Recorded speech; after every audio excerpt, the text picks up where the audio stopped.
ઉછીના પૈસા લઈને ખોટા ચેક આપીને બચી જવાય એવી માન્યતા રાખનારાઓ માટે હવે ચેતવણી સમાન ચુકાદો આવ્યો છે। અમરેલીના જાફરાબાદમાં ચેક બાઉન્સના 14 કેસમાં કોર્ટ દ્વારા એવો કડક નિર્ણય આપવામાં આવ્યો છે કે જેના બાદ સમગ્ર પંથકમાં ચર્ચા જાગી છે।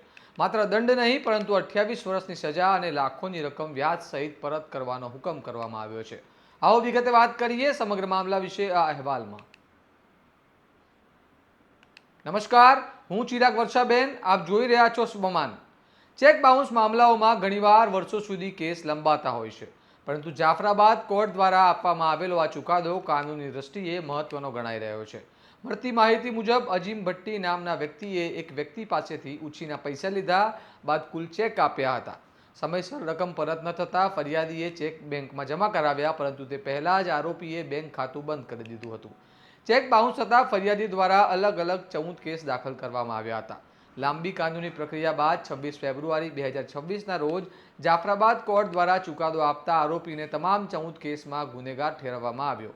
દરેક કેસમાં 2 વર્ષની સજા ફટકારતા કુલ 28 વર્ષની સજા નક્કી કરવામાં આવી છે। સાથે સાથે અંદાજે 94 લાખ રૂપિયાની રકમ 9% વ્યાજ સાથે ફરિયાદીને પરત ચૂકવવાનો પણ આદેશ આપવામાં આવ્યો છે। આ મામલે ફરિયાદીના વકીલ આઈ ગાહા શું કહી રહ્યા છે, સાંભળો। અમરેલી જિલ્લાના જાફરાબાદ તાલુકાના જાફરાબાદ કોર્ટમાં આ કામના ફરિયાદી દ્વારા નેગોશિયેબલ ઇન્સ્ટ્રુમેન્ટ એક્ટ હેઠળ ફરિયાદો ચેક રિટર્નની ફરિયાદો દાખલ કરવામાં આવેલી અને એ ફરિયાદમાં તારીખ 26/2/2026ના રોજ નામદાર કોર્ટ દ્વારા ચુકાદો આપવામાં આવેલ, જે ચુકાદો આ કામના ફરિયાદીઓની ફેવરમાં આપવામાં આવેલો। આ કામના જે ટોટલ 14 કેસો હતા, જે પ્રત્યેક 14 કેસનો આરોપી એક જ હોય, અજીમ સલીમ ભટ્ટી, જે જાફરાબાદનો રહેવાસી હોય, અને એ આ કામના જે આરોપી હતો એ આ કામના ફરિયાદીઓને એ મતલબનો ચેક આપેલો અને ચેક રકમ દેવાની એની દાનત ન હોય, અને એ પુરાવો કોર્ટની અંદર એવો લાવેલો કે જે રકમ આપવામાં આવેલી એ વ્યાજ પેટે આપવામાં આવેલી, અને નામદાર કોર્ટમાં એ પુરવાર કરવામાં નિષ્ફળ ગયેલ હોય, અને નામદાર કોર્ટ દ્વારા એ નિષ્ફળ થતા આ કામના ફરિયાદીને એક્વિટલ જજમેન્ટ આપી અને આ કામના આરોપીને સજાનો હુકમ કરેલો હોય, અને 14 કેસમાં 2 વર્ષની સજા, એમ કુલ ગણી 28 વર્ષ સજા,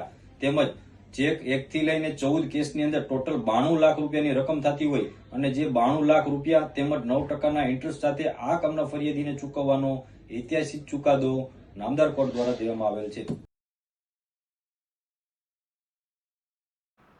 ચેક બાઉન્સના કેસોમાં કોર્ટ દ્વારા આવો કડક અભિગમ અપનાવતા હવે ઉછીના પૈસા લઈને પરત ન કરનારાઓમાં ફફડાટ જોવા મળી રહ્યો છે। આરોપીના જામીન નામંજૂર થતાં તેને અમરેલી જેલમાં મોકલી દેવામાં આવ્યો છે। હવે જોવાનું રહ્યું કે આ ચુકાદો અન્ય પેન્ડિંગ કેસોમાં પણ કાનૂની દિશા નિર્ધારિત કરે છે કે નહીં।